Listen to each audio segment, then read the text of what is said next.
Hey, it's Tyler. So, I've been thinking about making a video on the dreaded 30-page backstory when Shauner suggested a video about the 30-page backstory specifically being a response to game systems that don't have good character generation. And I thought that was a really interesting angle to tackle it. So, I don't inherently think having a really long backstory is an issue, but you have to be a very particular kind of player, or you have to have a very particular kind of player if you're the GM for it to be okay. What do I mean by that? I mean, some players, I've had two players, not very many, but I've had exactly two players that like writing up these long, detailed backstories of their characters, but they never insist upon those backstories in the game in a way that is annoying. They'll build upon it occasionally. The it's more of a if something pops up, they're like, oh, cool, great.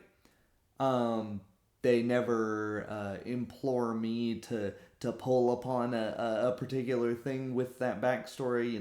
What's in the past is in the past. It's just for them. It's for them to know and inform some of their role playing decisions, right? And so I think that's fine in that case. Where it starts to fall apart a little bit is when they're really playing this like super hyped up backstory and they're playing a level 2, a level 3, where a level 1 rogue, they've, oh, what did you do in your backstory? Oh, I've killed kings. It's like, and you didn't get, what, why are you level 1 then? And it just becomes, you trip over yourself, right? Long backstories can be a real way to pigeonhole yourself if you aren't flexible with character development and character growth. And I don't mean leveling up and gaining, game benefits. I mean, the way that a character changes, the way that characters get, the way that people change. People get more confident. People do get mechanical benefits. People gain more knowledge. People gain new skills.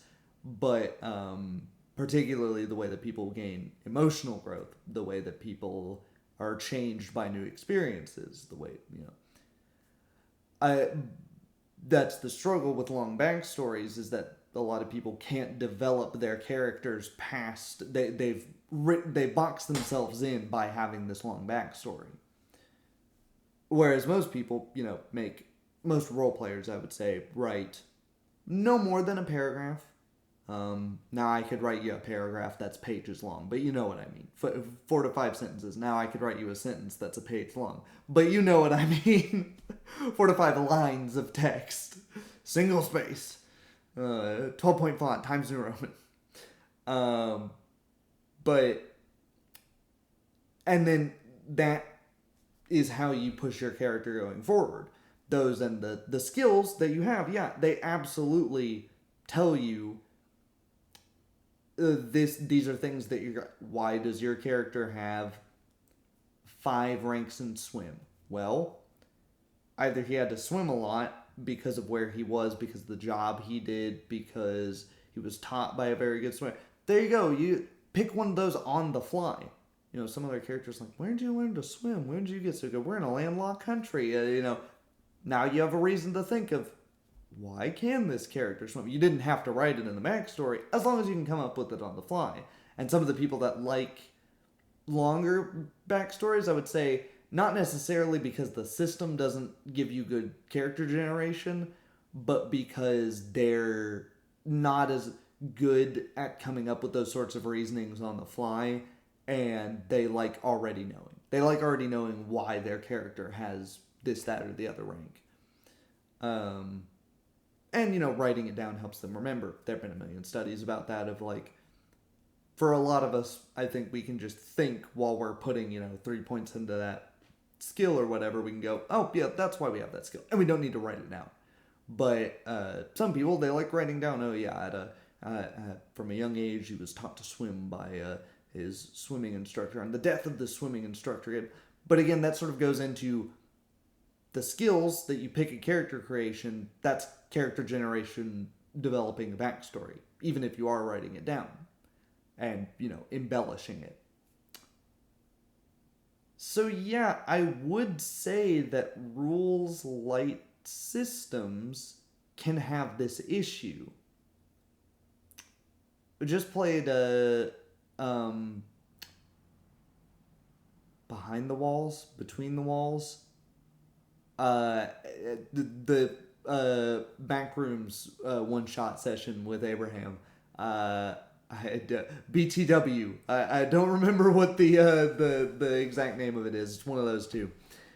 Um, that is a system where I would think you pretty much would have to make a backstory, right? Because all we have to work with is we've got 2 talents and 3 stats. That's so vague that there isn't a lot there that's informing me as to what. I know my backstory. I was playing myself there, right? So that wasn't an issue at all. But that could definitely be an issue of like, okay, this is so bare bones. I gotta have something, right? I basically have to think of, okay, why do I have this talent? A talent's kind of a vague thing, really. I've only got 2 of them. Okay, well, people are more than 2 talents: sanity, physique, and mental. Right? That is one of my issues with rules light systems. I think this worked because, of course, we're playing ourselves. We know all of the other stuff about us, right? But if you're making a brand new character from scratch, well, you're missing all these details. What are their other talents that aren't important enough to be one of those 2? What it's a ranked system, so we have 4, 3, and 2, so you can't really make a well-rounded character. Well, okay, in what ways are they mentally specialized like this or physically specialized like this? And that's sort of why I like crunchier systems, is the game is telling you X, Y, and Z. So yeah, that's a tricky one, right? Because generally the lighter the system, the more work is reliant upon you either having a very good improvisational skills and coming up with things on the fly. Just thinking, oh, okay. Because sometimes we don't have that idea, right? We have, we put some points in the climb and we don't have anything. And then as we're climbing, we've thought about the rest of our character and we've, done a number of things, and just the way that our character starts playing after the first session, or even just the first 30 minutes in the session, you could have, maybe there's a bit of a slow part and you're like climbing over you're climbing a wall or something that's not very difficult for you to climb, and you're like, oh yeah, this reminds me of hopping fences, the steel watermelons back in my day, something like that. You flavor up your character as a sort of rapscallion because you didn't write a backstory, so you can make it up on the fly and nobody's gonna be there to fact check you, right? Whereas if you already writ a backstory and you've squared off you've blocked off certain paths to your character, and now there's a dry section of the session, and that you're forced to play your very dull, dark, character that you've written yourself into, and it can feel. You don't want your character to feel like a cage, right? Maybe you do. Maybe that's the intention. I don't know. I don't want my characters to feel like cages, right? I want it to feel like they can. They mold themselves around the other player characters, around the world, the NPCs, etc. That to me is world building, right? It's sort of the inverse. The player characters build the world, and the world builds the player characters as you go. So yeah, you need to be able to do that with a system where the character generation isn't giving you stuff. You need to be able to have, as things happen in the game, you can then retroactively think, it would make sense for my character to have done this before the game started. Likewise, if you're starting, I always start Pathfinder campaigns or one shots or what have you at a level 3 or so. Level 3 to level 5, higher if it's going to be a one shot or short. just because I think that's where the game starts to get interesting, unique. You don't have to worry about the swinginess of the D20 as much. Just because most of my players they've played enough D20 systems that we don't always want that, right? That novelty is kind of worn off. We'll like to revisit it every once in a while, but not as a regular thing, right? With like the way that we build our characters to represent them being skilled at something. And with that, we kind of need to look back and go, okay, what was level 1 and 2 for them? Right? That's sort of their backstory. How did they gain those first 2 levels? And that's part of the character gen. I'll go more into detail on this because Shaner also challenged somebody to roleplay a level 1 fighter. So I think this weekend, not this weekend, I get all of my furniture in this weekend. So I will be building so much IKEA furniture. Let's do a furniture building stream. Maybe tomorrow. Maybe tomorrow. I don't know. Not Friday. I've got my Friday game.